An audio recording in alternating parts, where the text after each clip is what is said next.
Hi there guys, it's Chris here with selfmadenreview.com, and in this video we're going to go through the best strategy games on Xbox Series S or X. I've tried to keep this list as comprehensive and as varied as possible, narrowing it down to just my top 5. So before we jump in, drop a like, subscribe and turn on that bell if you want to be updated with new videos. Alright guys, so I'm going to skip all the fluff and just jump right into my top recommendations. If you want to confirm what they are, just check those links there in the description. So diving right in, my recommendation for the best war style strategy game, and that's going to go to Halo Wars. So this genre, real-time strategy, and although many people associate Halo with the mainline entries that are FPS, Halo takes the series in a new direction, a new genre in fact, and you're treated to grand-scale skirmishes involving factions from the Halo universe in what is a highly approachable RTS game. So since the game was made originally for Xbox 360, it features one of the most comfortable controller configurations in my opinion, and the story takes place before the events of the first Halo game, detailing what happened to the UNSC crew of the Spirit of Fire. Halo Wars 2 is also available on Xbox Game Pass and serves as a fine continuation of its predecessor. So in some ways the sequel is superior, although it is certainly designed with a non-RTS fan in mind. Therefore, people who want to spend more time in this universe but are reluctant to jump into a genre that you're not really familiar with, you can rest easy knowing that this game is also for you as well. Now, the next one on my list is my recommendation for the best turn-based strategy / RPG, and this is Celesta, the Crown of the Magister. Taking from Dungeons & Dragons, Celesta, Crown of the Magister packs together a plethora of familiar fantasy tropes to create an addictive and charming adventure that stands proudly on its own. Even though the story seldom ventures beyond the standard save the world kind of game, it comes alive through its decent character customization, particularly when it comes to skill selection and the well-crafted environments. As far as turn-based strategy goes, the combat should be immediately accessible to especially veterans of the genre, and you're likely to have a great time facing off against the campaign's impressive selection of monsters.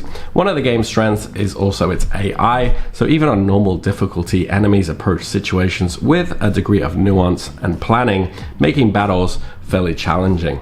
Now, the next one on my list is my recommendation for my best strategy / action game, and this is Mount & Blade 2 Bannerlord. So similar to its predecessor, Warband, Mount & Blade 2 combines a few different genres to create a package with no direct peers in the gaming landscape really. Despite sharing similarities with many prominent names, it is fairly unique. So set in a land called Calradia, players are dropped into a world defined by battle as they set out to leave their mark on history. From humble beginnings, you'll steadily amass an army and start conquering towns and villages, with the end goal being to dominate the entire map. So during physical conflicts, players can join their soldiers on the field, engaging in epic wars that are chaotic, bloody, and just amazingly fun. So outside the battlefield, Bannerlord opens up a range of management and strategy options that will dictate your growth, reputation, and also presence. Now, due to casting a fairly wide net, Mount & Blade 2 is not the deepest strategy game on this list, but it is very ambitious and very addictive in a good way. And the next one on my list is my recommendation for real-time tactics, and this is Commandos 3, the HD remaster. So Commandos 3 Destination Berlin originally came out in 2003, so 20 years ago, but console players can finally try out the game now thanks to this 2022 remaster. So debuting directly on Xbox Game Pass, this version offers more than just a fresh coat of paint. Along with the improved models and new textures, this HD remaster tweaks the controls and the user interface to hopefully provide a smoother experience that adheres to more modern sensibilities. So Commando 3 also expands on the tutorials to ease players who are new to real-time tactics into the campaigns. So when it comes to actual content, the game focuses on World War II, with missions covering a wide array of scenarios. And the final one on my list is my recommendation for a sci-fi / grand strategy option, and this is Stellaris. So strategy games might be a rare sight on consoles, strategy games of this nature especially. Stellaris adapts to the platform in fine fashion, so featuring nuanced layers of resource management and diplomacy, and even interstellar warfare, players will have all sorts of empire management to contend with as you guide your species through the stars.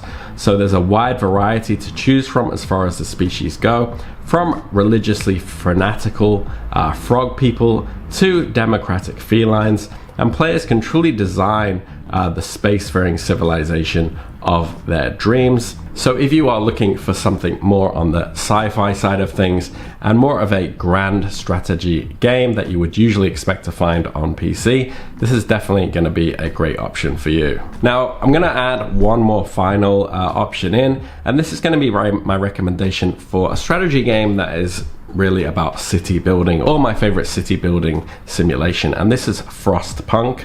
Now, Frostpunk is really all about making difficult choices as the creator of a city. With the world striking a new ice age, the player, or you, have to govern a varied group of survivors in a harsh climate that punishes frailty and poor leadership.